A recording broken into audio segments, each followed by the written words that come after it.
आप सभी को पता है हमारी अर्धवार्षिक परीक्षा 4 नवंबर को भौतिका का पेपर है, तो आपको अच्छे से अर्धवार्षिक परीक्षा की तैयारी कर लेनी है। और जैसा कि आप सभी को पता है, मैं आपको सभी प्रश्न बैंक के समाधान लेकर आया हूँ, मतलब कि आईएमपी क्वेश्चन। इस बार प्रश्न बैंक तो आई नहीं है, तो ये क्या रहेगा आपका पार्ट कौन सा रहेगा आपका 3। इसके पहले मैं आपको पार्ट 2 पार्ट 1 भी करा चुका हूँ, जिसमें मैंने अध्याय 1 अध्याय 2 और इस बार अध्याय 3 के मैं आईएमपी क्वेश्चन लेकर आया हूँ। तो आपको अच्छे से इन तीनों वीडियो को देख लेना है और वीडियो को लाइक कर देना है, चैनल को सब्सक्राइब कर देना, क्योंकि इस चैनल पर आपको ऐसी नोटिफिकेशन मिलती रहेंगी। तो जल्दी से चैनल को सब्सक्राइब करो, क्योंकि ये चैनल आपके लिए अर्धवार्षिक परीक्षा के लिए भी बना है, जैसे कि आप 100% एग्जाम में टॉप कर सकेंगे। तो आपको ऐसी सॉल्यूशन को 100% सब्सक्राइब कर देना है बच्चों, क्योंकि मैं आपके लिए बहुत मेहनत करता हूँ। जल्दी से सब्सक्राइब करो। तो चलिए शुरू करते हैं कि अध्याय 3 का नाम है आपका सदिश सदिश। तो आपको सदिश सदिश के लिए मैं आईएमपी क्वेश्चन लाया हूं। तो देखिए पहला क्वेश्चन क्या दिया है आपको, अदिश राशि व सदिश राशि में अंतर लिखिए। तो अदिश व सदिश राशि में अंतर लिखेंगे, तो देखिए ये दिया है आपका सदिश और अदिश राशि में अंतर। तो देखिए पहला दिया है, इसमें केवल परिमाण होता है, दिशा नहीं होती है।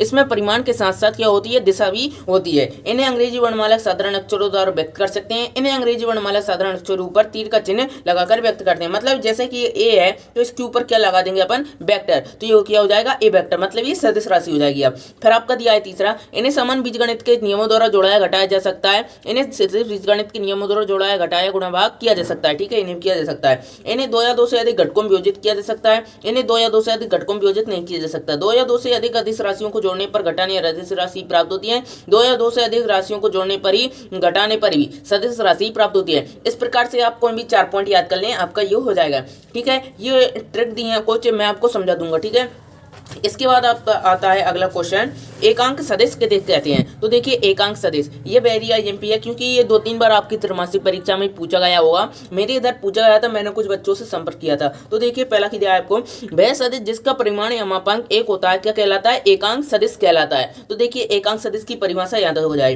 फिर आपका सूत्र यदि करना है, तो किसी सदिश ए वेक्टर की दिशा में एकांक सदिश को ए कैप द्वारा प्रदर्शित करते हैं। किससे, ए कैप द्वारा प्रदर्शित करते हैं। इस एकांक सदिश एक सदिश राशि है, इसका उपयोग किसी सदिश की दिशा व्यक्त करने में किया जाता है। जैसे कोई अब सदिश है तो उसकी दिशा किसे करेंगे अपन, एकांक सदिश से। तो एकांक सदिश बराबर क्या होता है, सदिश बटे सदिश का मापांक, या ए कैप बराबर ए वेक्टर बटे मोड ऑफ ए वेक्टर। इस प्रकार से आप इस सदिश को क्या कर सकते हैं, प्रदर्शित कर सकते हैं। अगर आपको शून्य सदिश करना है तो आप कर सकते हैं, इसके यहाँ पर गुण भी लिखे, ये भी आपका पूछा जा सकता है। ठीक है, आप इसको याद कर लें। फिर आपका आता है अगला क्वेश्चन, परिणामी सदिश क्या है, सदिश योग का त्रिभुज व नियम व समांतर चतुर्भुज नियम लिखिए। ये आपका बेरी आईएमपी देखिए लिखा है, इसको आपको अच्छे से याद कर लेना है। तो देखिए दिया है, यदि 2 सदिशों ए वेक्टर और बी वेक्टर का योगफल किसी तीसरे सदिश आर वेक्टर के बराबर है, तो आर वेक्टर को ए वेक्टर व बी वेक्टर का परिणामी सदिश कहते हैं। तो देखिए मैं आपको चित्र देखकर समझाता हूँ। अब जैसे कि ये 2 सदिश हैं, ए वेक्टर ये रहा और बी वेक्टर ये रहा। अब जिन दोनों का योगफल किसके बराबर है, इसके वेक्टर मतलब आर वेक्टर के बराबर है। इसे क्या कहते हैं अपन, परिणामी सदिश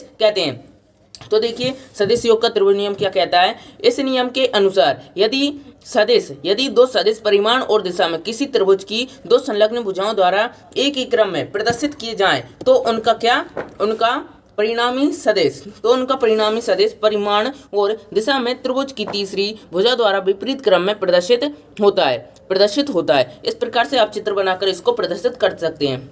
ठीक है, अगर आपको सदिश योग का समांतर चतुर्भुज नियम भी लिखना है तो आप लिख सकते हैं। देखिए क्या दिया है, इस नियम अनुसार यदि सदिशों को किसी समांतर चतुर्भुज की 2 आसन भुजाओं द्वारा परिणाम व दिशा में निरूपित किया जाए, तो इनका परिणामी सदिश उस विकर्ण से निरूपित किया जाएगा जो उन भुजाओं के काटान बिंदु से होकर जाता है। इस प्रकार से आप सदिश योग का चतुर्भुज नियम को भी दर्शा सकते हैं। ठीक है, इसके बाद आता है आपका अगला क्वेश्चन, सिद्ध कीजिए कि सदिशों का योग क्रम नियम का पालन करता है। तो देखिए क्रम नियम का पालन, ये वेरी मोस्ट आईएमपी है। देखिए मोस्ट आईएमपी लिखा भी है, ऐसे नहीं कि जो लिखा है मैं वही करवा रहा हूँ, मैं आपको कुछ ऐसे क्वेश्चन भी करवा रहा हूँ जो आपके पेपर में 100% आने के चांस है। तो दोस्तों बच्चों वीडियो को लाइक कर दिया करो यार, चैनल को सब्सक्राइब कर दिया करो। ठीक है। तो चलिए देखते हैं, माना कि ओ वेक्टर बराबर, इस प्रकार से आप इसको सॉल्व कर सकते हैं। देखिए अगर मैं आपको बताने लग जाऊंगा वीडियो बहुत लंबी हो जाएगी, इसलिए मैं आपको शॉर्ट में बताता रहता हूँ, आप स्क्रीनशॉट लेकर समझ लेना। ठीक है, फिर आपका आता है अगला क्वेश्चन, सिद्ध करो कि सदिशों का योग साचार नियम का पालन करता है। मतलब A vector plus B vector plus C vector बराबर ए वेक्टर प्लस कोष्ठक बंद बी प्लस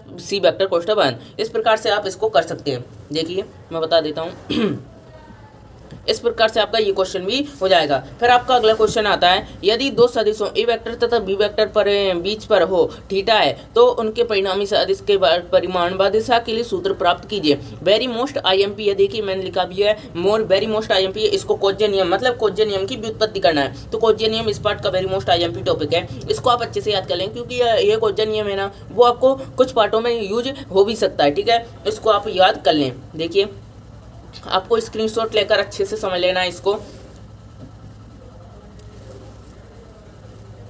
और हाँ बच्चों, पेपर में अच्छे नंबर जरूर लाना है और मुझको आप कमेंट करके बता दिया करो कि आपकी पढ़ाई कैसे चल रही है। मैं आपको रिप्लाई जरूर करता हूँ, हर एक कमेंट का मैं रिप्लाई करता रहता हूँ क्योंकि मेरे पास आपके लिए बहुत टाइम है। मैं जानता हूँ कि आपकी लाइफ में अभी बहुत ही ज़्यादा टेंशन चल रही हो कि पास कैसे होंगे, लेकिन मैं आपको जरूर पास करवा दूंगा, आप बेफिक्र रहें। ठीक है, इस प्रकार से आपका ये क्वेश्चन हो जाता है। फिर आपका अगला क्वेश्चन आता है, देखिए मैंने टिक लगा रखे हैं जो भी आपके आईएमपी टॉपिक हैं। देखिए फिर आपका अगला आता है, दो सदिशों का अदिश गुणनफल क्या है, मतलब अदिश गुणनफल के गुण लिखने हैं अपन को। तो देखिए दो सदिशों का अदिश गुणनफल, माना कि ये वेक्टर व बी वेक्टर दो सदिश हैं जिनके बीच का कोण थीटा है, तो दोनों सदिशों के परिमाण तथा उनके कोण बीच के कोण की कोज्या का गुणनफल सदैव अदिश राशि होती है, जिससे अदिशों ए वेक्टर व बी वेक्टर का अदिश गुणनफल कहते हैं। इसे ए डॉट बी वेक्टर से प्रदर्शित करते हैं, मतलब कोई अदिश राशि है तो उससे किससे प्रदर्शित करेंगे, डॉट से। अगर कोई सदिश राशि है तो उसको किससे करेंगे, क्रॉस से, क्रॉस लगाते हैं। ठीक है, इस प्रकार से आप लिख सकते हैं।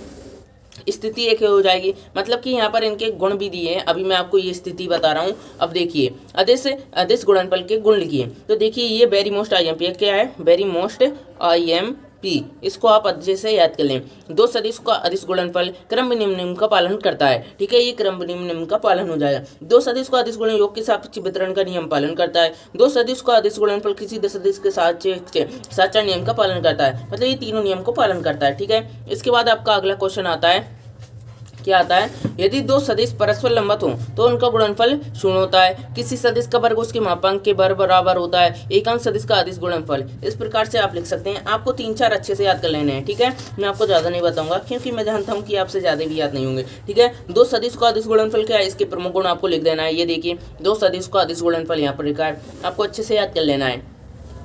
ठीक है, ये देखिए